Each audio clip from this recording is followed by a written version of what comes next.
cha dong ku lo ge ya bo dong jin dong gal ba sang be sang ge dong gang la gang du de la de dun ba zun bo jin de si la sha za lo yun de gu shi zu je rin bo shi la ba chang me ne la gu zi mu de me ja sin sha wa nam ji ne de du wa zin la sha za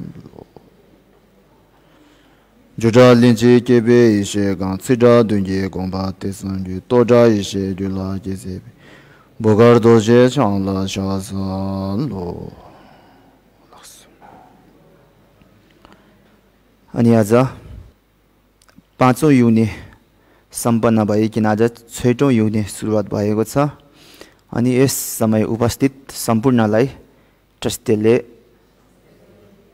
नमस्ते फ्याफुल्ला साथमा भन्न चाहन्छु र अनि आज हामी चर्चाको विषय चाहिँ एउटा शान्ति र अनि गुरु भन्ने दुईटा विषयमा चर्चा गर्नेछु सर्वप्रथम अनि शान्ति भन्ने विषयमा कुरा गर्दाखेरि एक किसिम अब शान्ति भन्दाखेरि अब नेपालीबाट शान्ति भने तापनि हिन्दीतिरबाट हो भने यसलाई अब शान्ति अलिकति उच्चारणको क्रममा भिन्न पाइन्छ हैन शान्ति शान्ति अब नेपालीबाट सधैँ हामी शान्ति नै भनिरहेको छौं शान्ति किन जरुरी छ शान्ति कहाँबाट प्राप्त हुन्छ यो विषय हामीले सोच्नुपर्ने रहेको छ शान्ति भनेको चाहिँ हाम्रो मनको एउटा पौष्टिक आहार जस्तो हो जस्तै कि शरीरलाई चाहिँ एउटा पोषिलो आहार खानेकुरा छ भने शरीर चाहिँ स्वास्थ्य निरोगी हैन अनि शक्तिशाली हुनुको लागि मद्दत गर्छ नि त पौष्टिक आहारले त्यसैगरी हाम्रो मन पनि सुस्वास्थ्य हुनु हाम्रो मन पनि शक्तिशाली हुनुको लागि शान्तिको आवश्यक पर्छ त्यसकारणले शान्ति भनेको चाहिँ हाम्रो मनको पौष्टिक आहार जस्तो हो भनेर हामीले बुझ्न सक्छौं यदि हामीले शरीरले पौष्टिक आहार प्राप्त भएन भने शरीर दुर्बल रोगी हुन गए चाहिँ अनि मनमा पनि शान्ति नभएमा अनि मन पनि दुर्बल मनमा धेरै विचलित हैन अनि मनले अनि सही ढंगले आफ्नो चाहे तापनि अनि चाहेको अनुसार यो मनले काम गर्न नसक्ने यस्तो अनेकौं समस्या आउँछ मनमा शान्ति कमी भयो भने त्यसकारणले शान्तिले चाहिँ मनलाई एउटा शक्ति दिने हो हैन मनलाई सुस्वास्थ्य बनाउँछ शान्तिले तर यो शान्ति चाहिँ कहाँबाट आउँछ भनेर अब सबैलाई शान्तिको खोजी हैन सम्पूर्णलाई यो जगतमा भएको सम्पूर्ण मनुष्य होस् या पशु होस् सम्पूर्णलाई शान्तिको जरुरी छ अब यो शान्ति चाहिँ कहाँबाट आउँछ भनेर सबैले खोजिरहेछ जस्तै कि हामी मोबाइलको चार्ज सकिन्छ नि त तब हामी चार्ज गर्छौं नि त त्यसैगरी हाम्रो मनमा पनि शान्ति सक्यो अशान्तिले भर्यो अनि के त्यो शान्ति पनि चार्ज मोबाइल चार्ज गरेको जस्तै गरेर अनि चार्ज गर्ने छ के शान्ति चाहिँ मोबाइल चार्ज भनेको त बाहिरको शक्तिले त्यो चार्ज हुने हो नि त बाहिरबाट आइरहेछ नि त त्यसैगरी शान्ति पनि के बाहिरबाट आउने चीज हो मोबाइल चार्ज सकियो भने त्यतिकै राख्यो भने त्यो आफै स्वयं चार्ज कहिले पनि हुँदैन के हाम्रो मन अशान्ति छ भने अनि जब बाहिरदेखि हामीले अनि शान्ति स्थापना गर्दैनौं तबसम्म मन सदाको लागि अशान्ति नै रहिरहने हो भन्दाखेरि यसो हैन भन्न सकिन्छ मोबाइल चार्ज गर्नको लागि बाहिरको कुनै ऊर्जाहरुको जरुरी पर्छ त्यसलाई ऊर्जा अनि लगाएपछि त्यो चार्ज हुने हो तर मनलाई अब शान्तिको लागि चाहिँ बाहिरबाट कुनै तत्त्वबाट चार्ज गर्नु जरुरी छैन किन भन्दाखेरि मन स्वयंलाई नै शान्तिको जरुरी छ र मन स्वयंले नै शान्तिको उत्पादन गरिरहेको हुन्छ दैनिक रूपमा दिनरात मन भित्रबाट शान्ति उत्पन्न भइरहेको हुन्छ वास्तवमा कुरा गर्ने हो भने जस्तै कि हाम्रो शरीरबाट दिनरात ताप उत्पन्न भइरहेको हुन्छ हामीलाई प्राण छ नि त हामी जीवित भएकाले हाम्रो प्राण छ जबसम्म हाम्रो शरीरमा प्राण रहन्छ तबसम्म हाम्रो शरीरबाट ताप चाहिँ उत्पन्न गरिरहेको हुन्छ तर हामी जाडो भयो भनेर बाक्लो बाक्लो लुगा लाउँछौं त अनि शरीरबाट नै ताप उत्पन्न भयो भने त अनि बाक्लो लुगा लाउनु पर्ने छैन त भन्दाखेरि हामीले जाडो हुँदाखेरि बाक्लो लुगा लगाएको चाहिँ लुगा तातो भएर होइन। लुगा लाउँदा तातो हुनुको कारण चाहिँ के हो भन्दाखेरि लुगा लाएर अनि शरीरबाट उत्पन्न भएको ताप चाहिँ बाहिर जान नदिने अनि बाहिरको चिसो चाहिँ शरीरभित्र आउन नदिनुको लागि, त्यो छेक्नुको लागि चाहिँ हामीले लुगा लगाएको हैन। जुन लुगा लगाएर बाहिरको चिसो चाहिँ शरीरभित्र जान नदिने अनि भित्रबाट उत्पन्न भइरहेको ताप चाहिँ बाहिर जानु दिँदैन, त्यसले त्यस लुगाले छेक्न सक्छ भने त्यस लुगालाई तातो लुगा भनेर हामी भन्न सक्छौँ। लुगा स्वयंमा ताप भन्ने चाहिँ छैन, तर शरीरमा ताप लुगा बाक्लो लुगा लगाएर हाम्रो ताप उत्पन्न तातो हुनु चाहिँ मन शरीरबाट नै ताप उत्पन्न भइरहेको हुन्छ क्या। त्यो तापलाई चाहिँ जगाएर राख्नु चाहिँ त्यो लुगाले मद्दत गरेको हुन्छ हो। त्यसै गरी शरीरबाट दैनिक रूपमा स्वत ताप उत्पन्न भएको चाहिँ हाम्रो मनमा पनि स्वत शान्ति उत्पन्न भइरहेको हुन्छ। तर पनि मनमा अशान्ति किन त? मनबाट शान्ति आएको छैन, अशान्ति किन भन्दाखेरि अघि शरीरबाट ताप उत्पन्न भए पनि बाहिरको परिवेश चाहिँ चिसो बेसी भयो भने अनि हामीलाई जाडोको महसुस हुन्छ, जाडो लाग्न थाल्छ। त्यसै गरी मनबाटै शान्ति त उत्पन्न भइरहेको हुन्छ, तर पनि आफ्नो विचार, आफ्नो कर्म, बाहिरको परिवेशले गर्दाखेरि अनि हाम्रो भित्री मनको शान्तिलाई भङ्ग गरिदिन्छ अनि हामीलाई अशान्तिको महसुस हुन थाल्छ। त्यस कारणले अनि शान्ति स्थापना भनेको चाहिँ गर्नु मन नगर्नु भने बाहिरको वस्तु, बाहिरको ऊर्जा चाहिँ मनभित्र हाल्ने चाहिँ होइन। मनबाटै उत्पन्न भइरहेको शान्ति जुन छ ऊर्जा, त्यसलाई चाहिँ जोगाएर राख्नु पर्यो, त्यसलाई चाहिँ विकसित गर्नु पर्यो, अनि चाहिँ हामीले शान्ति पाइने हो। जुन मनभित्रैबाट उत्पन्न भइरहेको शान्तिको ऊर्जालाई चाहिँ हामीले जोगाउन नसक्ने अनि बाहिरबाट चाहिँ शान्ति स्थापना गर्ने प्रयास गऱ्यौँ भने त्यो कदापि सफलता हुँदैन। मोबाइल चार्ज गरेको जस्तो चाहिँ हुँदैन कदापि, किनकि त्यो त्यस्तो जरुरी पनि छैन, किनकि मन आफै भित्रबाट नै शान्ति आइरहेको हुन्छ। शान्तिको स्रोत नै आफ्नै मन नै हो। अनि हाम्रो मनलाई शान्ति भङ्ग गर्ने, हाम्रो मनभित्रबाट ऊर्जा भइरहेको शान्तिको ऊर्जालाई नष्ट गर्ने, भङ्ग गर्ने चाहिँ के भन्छ भन्दाखेरि त्यसलाई क्लेश भन्यो। जस्तै रिस उठ्नेपछि हाम्रो मनको भित्रीको शान्तिलाई त्यसले नष्ट गरिदिन्छ, शान्तिको ऊर्जालाई त्यसले विनाश गरिदिन्छ। त्यसै गरी ईर्ष्याहरू आयो भने होइन, हामीले स्पष्टसँग जान्दछौँ कि मन पहिला त एकदम शान्त ठिकठाक थियो, तर पनि अब पहिला अलिकति दुश्मनी भएको मान्छे चाहिँ बाटोमा गएको देख्दाखेरि अनि पहिलाको कुराहरू याद आएर रिस उठ्नु थाल्छ नि त। रिस उठ्नु थालेपछि आफ्नो मनको शान्तिको ऊर्जा अब भङ्ग भयो, अब शान्तिको ऊर्जा नष्ट भयो, त्यहाँबाट हामीलाई अशान्तिको एउटा महसुस हुन थाल्यो। अब मनमा शान्ति छैन भन्छौँ, तर मनले शान्ति उत्पन्न गरिरहेछ, तर त्यो शान्तिको ऊर्जालाई त्यो क्लेश भन्यो, रिस, लोभ, ईर्ष्या इत्यादि कुविचार, नराम्रो विचारहरूले शान्तिको ऊर्जालाई विनाश गरिरहेको हुन्छ। त्यस कारणले मनमा अशान्ति भएको हुन्छ हैन।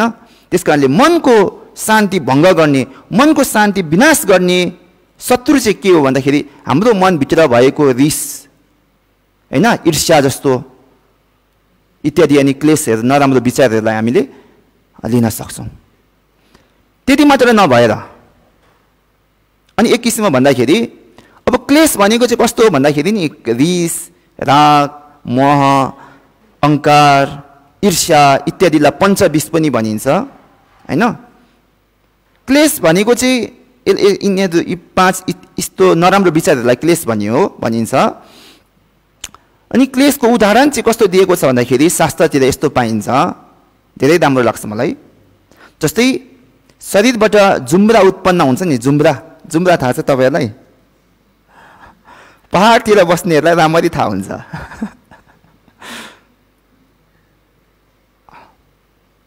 जुम्रा हाम्रो शरीरबाट उत्पन्न भइरहेको हुन्छ अरे हैन। त्यसलाई बाहिरबाट आएर कुनै कसैले जुम्रा लगाइदिनु परेछैन। हामीले फोहोर मैला त्यस्तै अलिअलि बस्यौँ भने बिस्तारै बिस्तारै जुम्रा उत्पन्न हुन्छ शरीरबाट। केसमा हुन सक्छ, शरीरमा हुन सक्छ। फोहोर मैला भएर बस्यो भने त्यो जुम्रा चाहिँ कहाँबाट? शरीरबाट उत्पन्न भयो। त्यो जुम्राले हामीलाई दुःख पनि अब शरीरलाई नै खाइराख्छ अरे क्या। दुःख पनि शरीरलाई नै दिन्छ अरे। शरीरबाट नै उत्पन्न भयो त्यो जुम्राले फेरि शरीरलाई नै दुःख दिइराख्छ अरे क्या। हो त्यस्तै अरे। रिस भन्ने, लोभ भन्ने, ईर्ष्या भन्ने, अहंकार भन्ने चाहिँ मनबाट नै उत्पन्न हुन्छ अरे। तर मनलाई नै दुःख दिइराख्छ अरे, त्यसले मनलाई नै कष्ट दिइराख्छ अरे क्या। त्यसकारणले यो क्लेश भनेको त जस्तै समुद्र हुन्छ, समुद्रमा छल हुन्छ नि, छल कि छाल भन्छ होला है। छाल, त्यो छाल चाहिँ कहाँबाट आएको? समुद्रबाट नै आएको हो नि त। हो त्यसै गरी हाम्रो क्लेश पनि बाहिरबाट आएको होइन, मनकै एउटा रूप, नकारात्मक रूप होइन, त्यो छाल जस्तो हो। त्यसरी चाहिँ हामीले क्लेशलाई बुझ्नु पर्छ। क्लेश भनेको चाहिँ मनबाट अलग भनेर नबुझिकन मनको एउटा नौलो रूप, नयाँ रूप होइन, नकारात्मक रूपलाई चाहिँ बुझ्नु पर्यो। क्लेश भनेको रिस भन्ने, ईर्ष्या इत्यादिहरू अनि मनबाटै उत्पन्न हुन्छ, मनलाई नै पीडा दिन्छ होइन क्लेश। त्यसले कारणले क्लेश कष्ट दिने भएको कारण त्यसलाई क्लेश पनि भनिएको छ। अनि त्यस क्लेशबाट अब हामीले के गर्छौँ भन्दाखेरि त्यो क्लेश चाहिँ बेसी भएको कारणले अनि के हुन्छ भन्दाखेरि शरीर वचनबाट पनि नराम्रै अनि कुकर्मै गर्न थाल्छौँ अरे। जस्तै कि उदाहरणको लागि हामी सामान्य रूपमा लिँदाखेरि स्टिलको ग्लास छ होइन, स्टिलको ग्लास छ, यहाँनिर अब तातो पानी उम्लेको, एकदम तातो पानी उम्लेको त्यो ग्लासमा हाल्यो भने के हुन्छ? ग्लासै तातिन्छ नि, किनकि त्यो भित्र तातो पानी भएको कारणले ग्लास तातिएको नि त। अब हाम्रो मनमा नि कुविचार, नराम्रो विचार, अरूलाई हानि पुर्याउने विचारले भरेपछि त अनि शरीर वचनबाट पनि नराम्रै कर्म त गर्ने हो, अरूलाई हानि पुर्याउने कर्म त गर्ने हो। अब राम्रो कर्म गर्न सक्दैन उसले, अब जान्दैन, अब बिर्सिन्छ ऊ। अब जति विद्वान भए पनि उसले अब राम्रो बोल्न सक्दैन, राम्रो अनि कर्म गर्न सक्दैन उसले, किनकि मनभित्र एकदम उम्लिरहेछ नि त। अब क्लेश उम्ल्यो नि त, अब तात्यो नि त, एकदम उम्ल्यो। पहिला त अब हाँस्नु पनि, अब उनीहरूले अचेल त हाँस्नु पनि सिक्छ भन्छ नि मान्छेहरूले, हाँस्नु जति नै सिकोस् न, अब रिस चाहिँ उम्लिन थालेपछि उसले हाँस्नु पनि बिर्सिन्छ त्यहाँबाट, अनि असली रूप चाहिँ बाहिर आउँछ त्यहाँबाट होइन। त्यसै कारणले क्लेशभित्र जति उम्लिएको हुन्छ त्यति नै शरीर वचन मनबाट पनि त्यो कुकर्म नै उत्पन्न हुने हो। अनि अरूलाई मन नपर्ने नै हामी व्यवहार गर्ने हो, अरूलाई हानि पुर्याउने नै व्यवहार गर्ने हो, त्यसलाई नै अनि त पाप भन्ने हो होइन। दोषास्यदा तिमुदा देखिले नि मिग्यो भने कुकर्म भने कस्तो भन्दाखेरि रिस, राग, मोह, ईर्ष्या इत्यादि कुविचार, क्लेशबाट उत्पन्न भएको अनि कर्मलाई नै पाप भनेर भनेको, नामकरण नाम चाहिँ पाप भनेर दियो। त्यसकारणले पाप भनेको चाहिँ अनि साङ्गे चुम्देनले बनाएको भनेर सोच्नु भएन। पाप त साङ्गे चुम्देनले यसलाई अब पाप भने पनि पापै हो, पाप नभने पनि पापै हो नि होइन। रिस उठेर कुकर्म गरेपछि त्यसलाई पाप भने पनि नभने पनि, नाम जे दिए पनि होइन, हानि पुर्याउने कर्म हो नि त हो। त्यस कारणले पाप बन्यो। त्यसो भयो, क्लेशले गर्दाखेरि कुकर्म उत्पन्न भयो।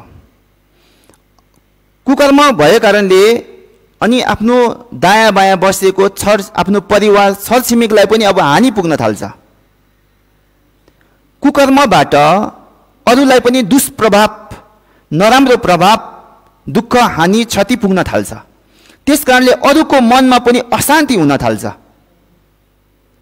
अब अरूको मनमा पनि अशान्ति भयो भने अब मेरो कारणले मेरो मनमा क्लेश आयो, मैले कुकर्म गरेँ, मेरो कुकर्मको प्रभावले उसको मन अशान्ति हुन पुग्यो। अब उसको मन अशान्ति भएपछि त उसले पनि के गर्छ? अब कुकर्म नै गर्नु थाल्छ होइन। अनि उसले पनि अब परिवेशमा अर्कोलाई अशान्ति नै बनाउँछ।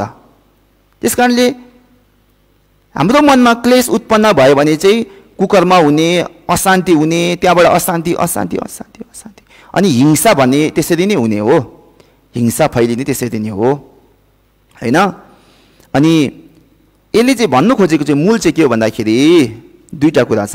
एउटा चाहिँ क्लेशबाट पनि हाम्रो कुकर्म उत्पन्न हुन्छ, अनि कुकर्मले पनि हाम्रो मनलाई अशान्ति बनाउने अनि क्लेश उत्पन्न गराउँछ।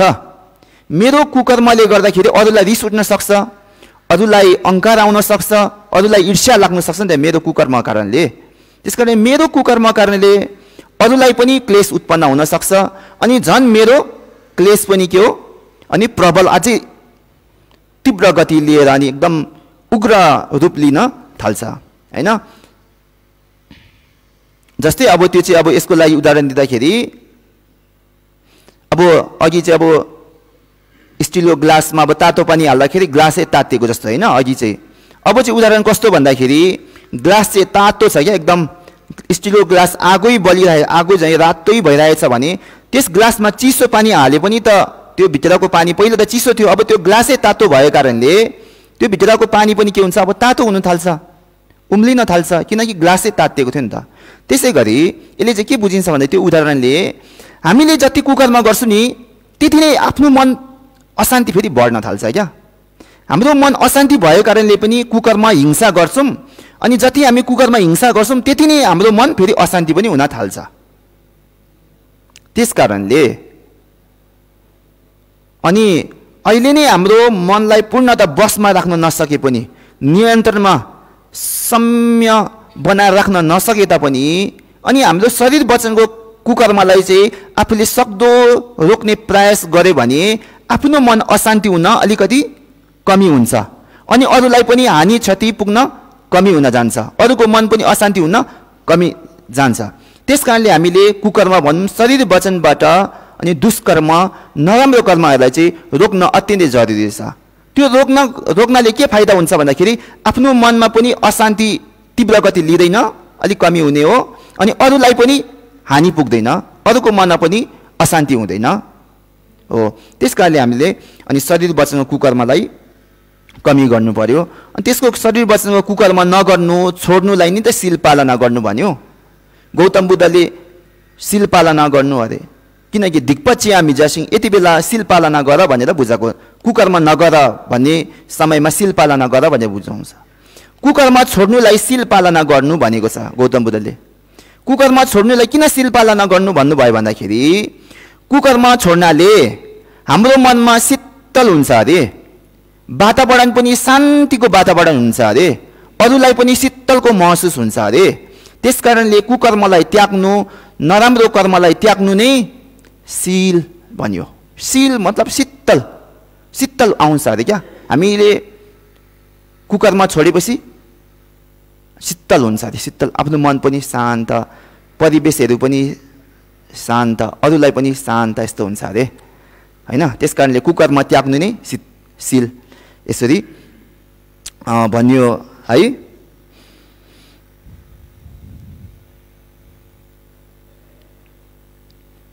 त्यसकारणले अब हामीले के बुझ्यौँ भन्दाखेरि कुकर्म त्याग्नाले मनलाई शान्त हुन्छ, परिवेशहरू पनि शान्तको परिवेश हुन्छ, अरूलाई पनि हानि पुग्दैन भनेर बुझ्यो। त्यसकारणले अनि हामीले शान्तिको स्थापना गर्नु छ भने कुकर्मलाई त्याग्नु पर्यो, कमी गर्नु पर्यो।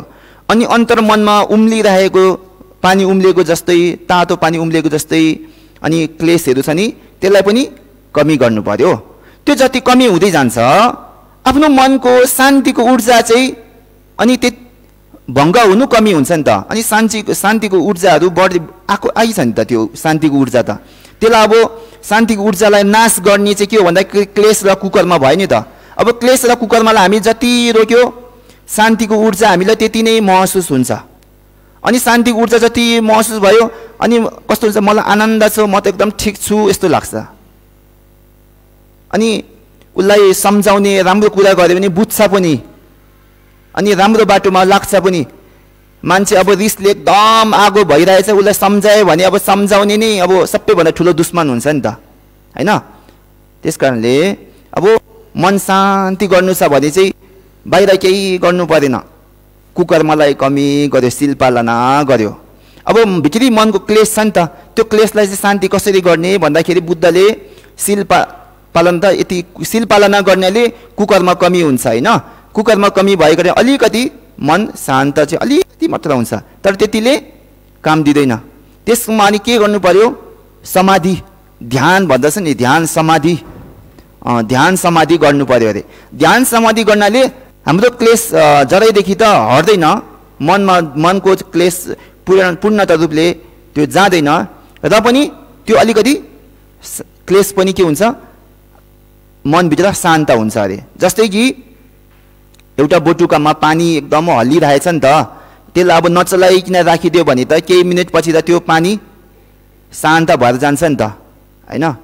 त्यसै गरी हाम्रो अहिले भित्री मनमा उम्लिरहेछ अरे क्या, पुरा पानीहरू छचल्किरहेछ अरे क्या, क्लेशहरू छचल्किरहेछ अरे। अब ध्यानको माध्यमबाट मनलाई एकाग्र गर्यो भने मन विचलित हुनु छोड्छ, मन शान्त हुन्छ, क्लेशहरू पनि शान्त भयो। क्लेशहरू शान्त भएको कारणले अनि अब शान्तिको ऊर्जाहरू नष्ट गर्ने रहेन अनि हामीलाई शान्तिको अनुभव हुन्छ। त्यसकारणले हामीले ध्यान गर्नाले पनि शान्ति हामीले पाउँछौँ। अनि जति हामीले ध्यान गर्छौँ त्यति नै एउटा शान्तको एउटा अनुभव, जस्तै गहिरो निन्द्रामा सुतेर उठ्दाखेरि आनन्द हुन्छ। किन गहिरो निन्द्रामा सुत्दाखेरि हामीलाई मन विचलित भएको हुँदैन अनि उठ्दाखेरि पनि मन शान्त भइरहेको। अघि त पुरा रिस उठेको झगडा गरेको भए तापनि अब गहिरो निन्द्रामा पहिला त सुत्नु सक्दैन मान्छे, अब सुतेर यदि निदाएर उठ्यो भने उसको मन एकदम शान्त, ऊ नयाँ जीवन पाएको जस्तै हैन, नयाँ दिन सुरुवात भएको जस्तै अनुभव हुन्छ उसलाई। किनकि उसको मन शान्त भयो नि त, विचलित भएन नि त, अनि उसलाई शान्तको महसुस हुन्छ। अनि ध्यान गर्नाले पनि शान्तको महसुस हुन्छ। त्यसकारणले शान्ति चाहियो भने ध्यान गर्नुपर्छ अरे हैन। अनि ध्यान गर्ने तरिकाहरू अब सूत्र अनुसार थुप्रो छ। अनि त्यसै गरी वज्रायन तन्त्रको आधारमा अनि अलग्गै हुन्छ। वज्रायनको आधारमा धेरै यस्तो साङ्गेहरूलाई भावना गरेर ध्यान गर्ने हुन्छ हैन, फपचेरी जस्तो, झुन्डोमा जस्तो हैन, अनेकौँ साङ्गेहरूलाई ध्यान गरेर बेसी अनि भावना गर्ने हुन्छ वज्रायनमा। सूत्रतिर चाहिँ साङ्गेहरूलाई ध्यान त्यति गर्दैन, उसको अलिकति छुट्टै रूप हुन्छ हैन ध्यान गर्ने तरिकाहरू। अनि ध्यान गर्नाले मन शान्त हुन्छ भनेर चाहिँ अनि बुझ्नु पर्यो। अनि पूर्णत रूपले अब क्लेश चाहिँ नहटुन्जेलसम्म अनि सदाको लागि शान्ति चाहियो भनेर त्यो आश गरे पनि पुरा हुँदैन। अनि पूर्णत रूपले शान्ति चाहिन्छ भने चाहिँ अन्तर्मनको क्लेशलाई जराइदेखि हटाउनु पर्छ अरे। अनि अन्तर्मनको क्लेश जराइदेखि हटाउनुको लागि त त्यो क्लेशको जरा भनेको त अज्ञान अविद्याले गर्दा उत्पन्न भएको अरे नि त। अनि अन्तर्मनमा जबसम्म अज्ञानलाई हामी हटाउन सक्दैनौँ अनि तबसम्म क्लेश चाहिँ पूर्ण रूपले समाप्त हुँदैन अरे। अनि अन्तर्मनको क्लेशलाई चाहिँ पूर्ण रूपले समाप्त गर्नु चाहिँ अनि आफ्नो मनमा ज्ञान जगाउनु पर्छ अरे। अनि यसो भन्नुभएको छ, हिँड्ला देदा थम्चिनी थुपे सेरप धुन्दुसौँ। गौतम बुद्धले थुप्रो उपदेश दिनुभयो क्या संसारबाट मुक्त हुने विभिन्न अनेक अनेक ठाउँमा। त्यो चाहिँ किन दिनुभएको भन्दाखेरि प्राणीहरूको अन्तर्मनमा प्रज्ञा जगाउनुको लागि, ज्ञान जगाउनुको लागि उपदेश दिनुभएको अरे। देइचुन ढुङ्गल द शिवर देवे सेरप के बुद्धले प्रवचन दिनुभएको, अनेकौँ प्रवचन दिनुभएको प्राणीको अन्तर्मनमा प्रज्ञा जगाउनु, ज्ञान जगाउनुको लागि अरे। त्यसै कारणले अनि दुःखबाट पूर्णत मुक्त चाहने, अशान्तिलाई पूर्णत सदाको लागि हटाउन चाहने उनीहरूले देइचिन ढुङ्गा त शिवर देवे सेरप के अनि प्रज्ञालाई उत्पन्न गराउनु, ज्ञानलाई जगाउनु भन्नुहुन्छ। अनि हामीले जबसम्म ज्ञान जगाउँदैनौँ तबसम्म चाहिँ हाम्रो मनमा सदाको लागि शान्ति चाहियो भनेर प्रार्थना गरे मात्र प्रार्थनै हुनेछ अनि व्यावहारिक रूपमा हामीले त्यो हुँदैन। त्यस कारणले प्रज्ञा जगाउनु पर्छ भन्नुहुन्छ। त्यस कारणले बुद्धले शील पालना गर, कुकर्म त्याग्नको लागि, क्लेशहरूलाई शान्त गर्नको लागि समाधि ध्यान गर भन्नुहुन्छ। अनि क्लेशलाई जरैदेखि हटाउनुको लागि चाहिँ प्रज्ञा जगाऊ भन्नुहुन्छ। या 3 शिक्षा, शील शिक्षा, समाधि शिक्षा, प्रज्ञा शिक्षा, यो 3 शिक्षा आउनु चाहिँ मन शान्त गर्नुको लागि 3 शिक्षा बुद्धले बताउनु भएको छ। अब यो शान्तिको कुरा भन्ने यस्तो भयो। अब शान्ति अब भनेको के हो, शान्ति कहाँबाट आउँछ, शान्ति अशान्तिलाई कसरी हटाउने, शान्तिको स्थापना कसरी गर्ने भन्ने कुरा चाहिँ अब यति नै। अब गुरुको कुरा गरौँ है। गुरु धेरै महत्त्वपूर्ण। अब गुरु चाहिँ यस्तो भन्छ कि मार्ग निर्देशक, मार्गदर्शक अरे, बाटो देखाउने अरे क्या सजिलो भन्दाखेरि चाहिँ। कुनै नयाँ ठाउँमा जानु परेछ भने जस्तै अब कहाँ जानु परेछ हामीलाई, अब एउटा नयाँ ठाउँमा जानु पर्यो, अब कहाँ जानु पर्ला, सिक्किमतिर जानु पर्ला।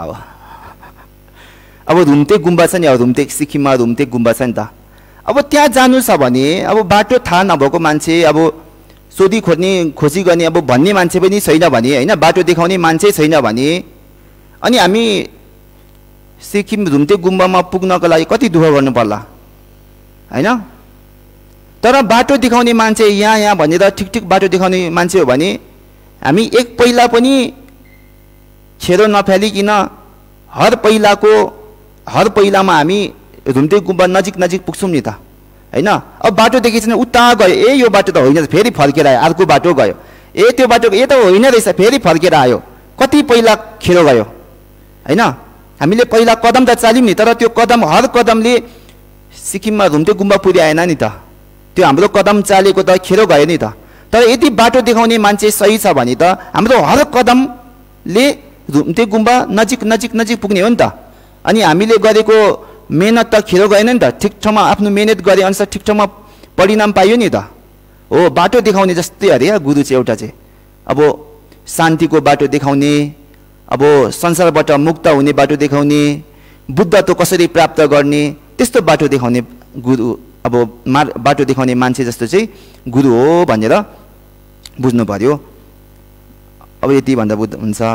अनि गुरु भन्नाले अब यसको शब्दकै अर्थ जाँदाखेरि गुरु भन्दाखेरि दुईटा शब्द हामी लिन सक्छौँ। यसो भन्दा रहेछ मैले सुनेको, अब शास्त्रमै पढेको त होइन, सुनेको चाहिँ यस्तो भन्दा गुरुको अर्थ यस्तो लगाउँदो रहेछ, गु भन्नाले चाहिँ अज्ञान अन्धकारलाई बुझाउँछ अरे क्या।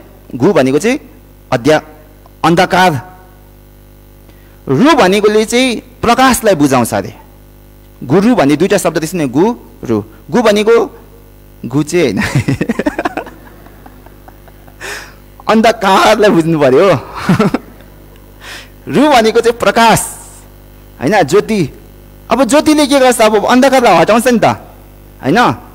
गु भनेको चाहिँ अन्धकार, रु भनेको चाहिँ अन्धकारलाई हटाउने प्रकाश, यसरी बुझिन्छ अरे। अब अन्धकार कसको अन्धकार भनेको चाहिँ शिष्यको हैन, चेला भनौँ, शिष्यको अन्तर्मनमा भएको अन्धकार अज्ञान अनि हटाउने प्रकाश जस्तो चाहिँ के भन्दाखेरि गुरु हैन।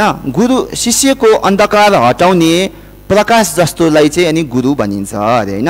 अन्धकार हटाउने प्रकाश जस्तो बुझ्यो नि त गुरु भनेको त। अब यति बेला यो त उदाहरण भयो, अर्थमा गयो भने अन्धकार भनेको चाहिँ शिष्यको अन्तर्मनमा भएको अज्ञान हैन भयो।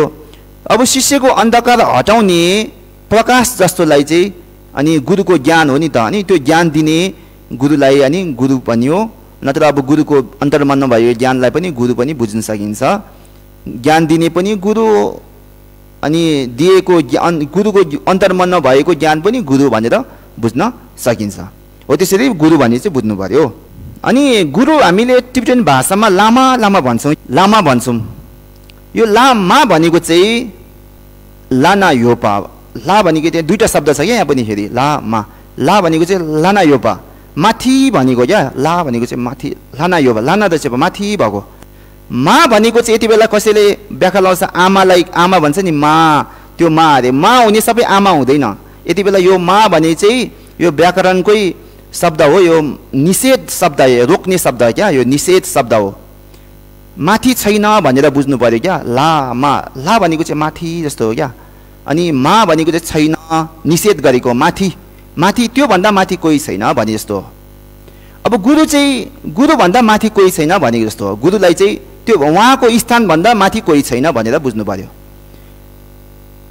कसरी माथि छैन भन्दाखेरि गुरुले जुन उपकार गर्नुहुन्छ, गुरुले जुन हामीलाई सहयोग गर्नुहुन्छ नि, मद्दत गर्नुहुन्छ, कृपा गर्नुहुन्छ, त्यस्तो कृपा चाहिँ यो संसारमा अरू केही छैन। त्यस्तो गुरुको जुन कृपा गर्नुहुन्छ नि, गुरुले उपकार गर्नु, सहयोग गर्नुहुन्छ नि, त्यो जस्तो सहयोग चाहिँ अरू केही छैन। त्योभन्दा माथि सहयोग अरू केही छैन अरे। किन भन्दाखेरि गुरुले सहयोग गर्ने भनेको छ शिक्षा प्रदान गरेर सहयोग गर्नुहुन्छ अरे। शिक्षा दिएर हाम्रो अन्तर्मनमा भएको अन्धकारलाई नाश गर्न सकिन्छ। आफ्नो मनमा भएको अन्धकारलाई नाश गर्ने शिक्षा दिएर हामीलाई सहयोग गर्नुहुन्छ। त्यस्तो सहयोग गर्ने चाहिँ अब त्योभन्दा ठुलो सहयोग छैन अरे। त्यस कारणले उपकार, गुरु जस्तो उपकारी त्योभन्दा ठुलो कोही छैन अरे। अनि बुद्ध छ त भन्दाखेरि बुद्ध र अब गुरुको ठुलो भनेर कुरा गर्दाखेरि ज्ञानको आधारमा गुरु सानो पनि बुद्धभन्दा, बुद्धको ज्ञान र आफ्नो गुरुको ज्ञान अब आफ्नो गुरुको ज्ञान सानो पनि हुन सक्छ। आफ्नो गुरु बुद्धै प्राप्त गरिसकेको भए अब गुरुको ज्ञान र बुद्धको ज्ञान समान भयो नि त। र पनि गुरुलाई माथि नै मान्ने, किन भन्दाखेरि बुद्ध त हामी प्रत्यक्ष दर्शन गर्न सक्दैनौँ, बुद्धबाट हामी प्रत्यक्ष रूपमा ज्ञान लिन सक्दैनौँ हैन। तर गुरु त प्रत्यक्ष दर्शन गर्छौँ अनि गुरुबाट हामीले ज्ञान लिएर आफ्नो अन्तर्मनको अन्धकार पनि त हटाउन सक्छौँ। अनि जुन गुरुले गर्नुभएको कृपा चाहिँ त्यो बुद्ध भन्दा पनि माथि छ अरे क्या। बुद्धले त पहिला धर्म देशना गरेर गइसक्नु भयो नि, तर अहिले गुरुले हामीलाई बुझाउनु भएन भने त हामी बुझ्दैनौँ नि त, हामी अन्धकारमै रहने हो। त्यसकारणले गुरु जतिको कृपाकारी चाहिँ यो संसारमा कोही छैन भनेर चाहिँ बुझ्नु पर्यो। त्यसले गुरुभन्दा माथि कोही छैन, उहाँको उपकारीमा चाहिँ गुरुभन्दा माथि कोही छैन, किनकि अन्तर्मनको अन्धकारलाई नाश गर्न सकियो नि त गुरुबाट। त्यसकारणले लाम्मा भनेर यसरी अनुत्तर, अब नेपालीमा भनेको ठ्याक्कै अनुवाद गर्दाखेरि अनुत्तर, उत्तर छैन, अनुत्तर भनेको चाहिँ हुन्छ लामाको शब्द। गुरुको विशेषता कुरा गर्दाखेरि गुरु सिलवान हुनु पर्यो। गुरु स्वयं अब जाँड रक्सी खाने, उपद्रव गर्ने, मचाउने यसो छ भने त गुरुको अयोग्यता, गुरुको दोष मानिन्छ हैन। त्यसकारणले गुरु स्वयं राम्रो गुरु हो भने, गुरुको गुण युक्त हुनु छ भने गुरु स्वयं सिलवान हुनु पर्यो। एउटा कुरा, अब सिलवान गुरु त सिलवान हुनु भयो, तर अब गुरुलाई करुणै छैन, शिष्यप्रति माया दया छैन भने त्यो गुरु पनि काम लागेन फेरि हैन। अनि गुरु करुणामय हुनु पर्यो, मैत्री भाव, माया दयाको भाव भएको करुणावान हुनु पर्यो, गुरु करुणावान हुनु पर्यो हैन दोस्तो। अब गुरु सिलवान पनि हुनुभयो, करुणा त ज्ञान छैन भने फेरि के गर्ने गुरु हैन। ज्ञान हुनु पर्यो, विद्वान हुनु पर्यो, विद्वान। अब गुरु विद्वान हुनु पर्यो भने कस्तो विद्वान हुनु पर्यो भन्दाखेरि आफूलाई जे सिक्नु इच्छा छ नि त्यो चाहिँ सिकाउन सक्ने उसलाई विद्या हुनु पर्यो क्या। विद्वान हुनु बुद्ध जस्तै हुनु परेन। जस्तै मलाई अब घ्यालिङ सिक्नु मन छ भने अब एउटा गुरु हुनुहुन्छ क्या, उहाँलाई घ्यालिङ चाहिँ मजाले सिकाउन सक्नुहुन्छ, जान्नुहुन्छ, तर उहाँलाई तोरमा चाहिँ पटक्कै बनाउन आउँदैन। उदाहरणको लागि यस्तो गुरु हुन्छ, ए गुरु तपाईँले अब तपाईँलाई अब म घ्यालिङ सिक्ने है इच्छा चाहिँ, तपाईँलाई घ्याली आउँछ तोरमा आउँदैन भने ल छोडिदिनुहोस् गुरु, अब मलाई तपाईँबाट घ्यालिङ सिक्नु छैन भन्यो भने अब त्यो शिष्यको मूर्खता हो भन्छ हैन। उसलाई के सिक्नु मन छ पढ्ने छ अहिले उसलाई घ्यालिङ सिक्नु छ नि त। अब घ्यालिङ सिकाउन सक्ने उसमा क्षमता छ भने उसलाई तोरमा सिकाउनु त क्षमता छैन, तर घ्यालिङ सिकाउनु क्षमता छ नि त। हो, त्यो गुरुबाट हामीले ज्ञान लिनुपर्छ। अब तोरमा सिक्नु छ भने अर्को ठाउँमा अर्को गुरु लिने, तोरमा सिकाउन सक्ने अर्को गुरु लिने हैन। आफूलाई जुन जे सिक्नु परेको छ त्यो चाहिँ सिकाउन सक्ने उता क्षमता छ भने उहाँलाई हामी गुरु लिन सक्छौँ, गुरु थाप्न सक्छौँ। अब अझै अरू पनि सिक्नु छ तर उहाँ गुरुले जान्नुहुन्न भने अब अर्को गुरुबाट सिक्ने हो। त्यसरी गरेर हाम्रो जीवनमा अनेकौँ गुरु आउन सक्छ हैन। पहिला अब स्कुल पढ्यौँ, त्यहाँबाट अनि बौद्ध दर्शनहरू हामी सिक्दै जाँदैछौँ। अब स्कुलकै गुरु सम्पूर्णलाई अब बुद्धको दर्शन पनि सिकाइदिनु भन्दाखेरि सबैले त सक्नुहुन्न, अब सक्ने पनि हुनु सक्नुहुन्छ, तर पनि सबैले सक्नुहुन्न नि त हैन।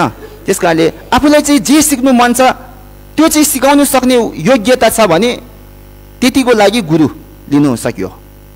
अनि त्यहाँबाट अझै अर्को सिक्नु मन छ भने अर्को गुरु लिने। त्यसै गरी अनि जीवनमा अनेकौँ गुरु हुन्छ हाम्रो। अनि एक किसिममा अहिले बौद्ध दर्शनको कुरा गर्दाखेरि हामी बुद्धको ज्ञान, बुद्धको धर्म अब सिक्ने हो नि त। अब एक किसिममा बुद्धको दर्शन सिक्ने, हामी ज्ञान सिक्ने त एक किसिममा नर्सरी नानी हुन्छ नि, नानीहरू नर्सरी क्लासको अब एबिसिडी सिक्छ नि, त्यस्तै भइरहेको हुन्छ। अब एबिसिडी त सिक्नुको लागि त दलाई लामाको ठाउँमा जानु परेन नि त। बुद्धको दर्शन सिक्नु नर्सरी क्लास छ, अब दलाई लामा मलाई सिकाइदिनु भने जानु परेन नि त। नर्सरीको अब त्यो ज्ञान हुने त बुद्धको दर्शन उदाहरणको लागि नर्सरीको नानीहरू सिक्छ नि, जति त्यतिको ज्ञान त अब त्यो तलको प्रथम श्रेणीको ज्ञान हो नि त। त्यो त सिकाउन सक्ने त अब अरू पनि त हुन सक्छ नि त। हो, दलाई लामा एकदम महान हुन्छ, सिद्धि हुनुहुन्छ, तर त्यो सम्भव छैन नि त उहाँबाट सिक्ने हैन। त्यसकारणले अनि सामान्य गुरुबाट पनि हामीले सामान्य ज्ञानहरू चाहिँ लिन सक्छौँ। अनि विशेष ज्ञानहरू जस्तै वाङ लुङ कुरा आउँछ नि, अब वज्रयान कुराहरू, यस्तो कुरामा चाहिँ अब विशेष सिद्धि गुरु नै हामीले चुन्नुपर्ने हुन्छ। वाङ लुङ ठी लिन्छौँ नि बज्रयाङ्गी उच्च स्तरको यो हैन, यति बेला चाहिँ हामीले सिद्धि गुरु नै चुन्नुपर्छ। अनि नत्र अरू बुद्धको हामी दर्शनमा थुप्रो छ शिक्षाहरू हैन, त्यसो सिक्नुको लागि अनिवार्यमा सिद्धि एकदम ध्यान साधना गरिसकेको सिद्धि गुरु त्यो हुनु जरुरी छैन हैन। उहाँलाई त्यो सिकाउने क्षमता छ भने त्यस गुरु लिएर हामीले त्यो सिक्ने, अनि जानिसकेपछि अनि अझै अरू सिक्नु छ भने अर्को गुरु माथि माथि लिँदै यसरी हामी अघि बढ्नु पर्छ। त्यसकारणले विद्वान भनेको चाहिँ यसरी आफूले जे सिक्नु पर्ने छ त्यो चाहिँ सिकाउन सक्ने क्षमता छ नि विद्वान मान्न सक्यो। अब अनुभव भनेको अब जुन ज्ञान दिनु पर्यो, जुन सिक्नु छ त्यो ज्ञान विषयमा उहाँलाई अब निपुण हुनुभएको एकदम अब कस्तो अब एकदम राम्ररी उहाँलाई अनुभव भएको जुन सिक्नु मन छ त्यो विषय हैन, त्यो भयो। अन्त अर्को कुरा गर्दाखेरि अनि हामीले बौद्ध भएको कारणले एकदम अब नर्सरी क्लास अब हामीले पहिला अध्ययन गर्नु पर्यो भने चाहिँ के सिक्नुपर्छ भन्दाखेरि हामीले पहिला भनेको गौतम बुद्धले यस जम्बुद्वीपमा प्रथमचोटि धर्म देशना गर्नुभएको नि 4 आर्य सत्य भन्छ नि त। वाराणसीमा बनारस हैन, बनारसमा 4 आर्य सत्यको प्रवचन दिनुभएको नि त गौतम बुद्धले पहिलाचोटि त। 4 आर्य सत्य अब गन्ती गर्दाखेरि दुःख आर्य सत्य, समुदय आर्य सत्य, निरोध आर्य सत्य, मार्ग आर्य सत्य गर्दै 4 आर्य सत्य हो। यो चाहिँ बुद्धले प्रथमचोटि उपदेश दिनुभएको। यो चाहिँ जग हो, पहिला यो राम्ररी पढ्नुपर्छ। यो पढ्यो भने मन भनेको कस्तो हो, पूर्वजन्म पुनर्जन्म छ कि छैन, कर्मफल भनेको कस्तो हो हैन, अनि छलोको प्राणीहरू भनेको कस्तो हो, अनि जन्म मृत्यु हाम्रो कसरी हुन्छ इत्यादि कुराहरू सम्पूर्ण जानिन्छ। अनि जन्म मृत्युबाट मुक्त हुन सकिन्छ कि सकिँदैन, अनि सकिन्छ भने कुन अनि उपाय चाहिँ अपनाउनु पर्छ, कुन शिक्षा चाहिँ हामीले अभ्यास गर्नुपर्छ इत्यादि कुराहरू सम्पूर्ण 4 आर्य सत्य हामीले अध्ययन गरेपछि जान्न सक्छौँ हैन। त्यसकारणले सर्वप्रथम हामीले अध्ययन गर्ने भनेको 4 आर्य सत्य। त्यसकारणले पछि अनि तपाईँहरूले युट्युब गुगलतिर हेर्नुभयो भने 4 आर्य सत्य सर्च गरेर हेर्नुहोस्, पढ्नुहोस्, अनि गुरुहरूबाट पनि अनि लामो गुरुहरूबाट पनि यसरी सोधेर सिक्नुहोस् भन्छु भन्दै अनि यतिमै टुङ्ग्यौँ है। शिष्यको बारेतिर कुरा नगरौँ भने गुरु शिष्य यति नै समाप्त गर्नु धेरै समय भइसक्यो हो। लक्ष्य थुचे।